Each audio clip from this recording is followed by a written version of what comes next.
আসসালামু আলাইকুম সম্মানিত দর্শক। আজ আমি আসলাম দুবাই একটি গরু ছাগলের হাটে।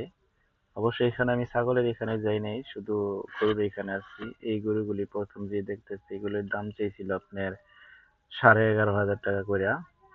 তো আমরা এই গরুটার দাম 9,000, লাস্টে 10,300 টাকা পর্যন্ত বলছিলাম। 10,300 দেরহাম পর্যন্ত বলছিলাম, কিছু দেয় নাইকা।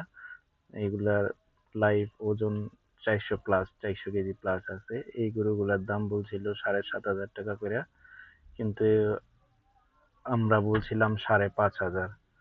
হ্যাঁ, দেয় নাই কা, নেওয়া হয় না। এগুলোর লাইভ ওজন হবে প্রায়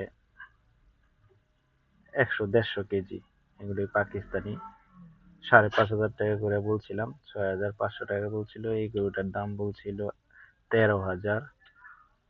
এগুলার লাইভ ওজন প্রায় 500 কেজির উপরে আছে। এগুলি 10,000-এর উপরে, 11, 12, 13,000 করে বিক্রি হবে।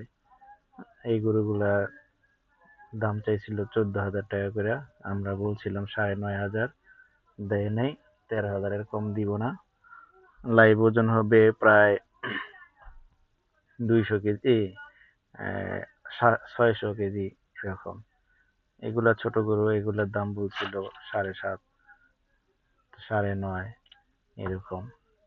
এইখানে আছে, এইখানে আছে গরুগুলা। এগুলা পাকিস্তানি আবাল গরু যেটা বলে, এটা পাকিস্তানি, ইন্ডিয়ান না। এগুলো 16,000 টাকা করে বলতেছে। ওরা বলতেছে এক একটার ওজন 1,000 কেজি হইবে এরকম। তো 12-13,000 টাকা পর্যন্ত দিব এগুলো। এগুলো পাকিস্তানের রাজস্থান আছে না, পাকিস্তান রাজস্থানী জাতের আবাল। ঠিক আছে, 13,000 টাকা হইলে হয়তো বা দিয়ে দিব, কিন্তু আমরা এত বড় বাজেট নেই, এত বড় গরু নিব না, তাই এগুলো নেওয়া হয় নাই। এখানে আছে সোমালিয়া জাতের ষাঁড় গরু। এখানে আমাদের লাস্ট পর্যন্ত 7,200 টাকা করে বলে দিয়েছিল, আমরা 6,500 টাকা করে বলছিলাম। ওগুলি আরো বেশি দাম, এটা আরো বেশি দাম। এইগুলো বলছিলাম, এই ছোটগুলার দাম 7,500 টাকা চাইছিল, আমরা 6,500 পর্যন্ত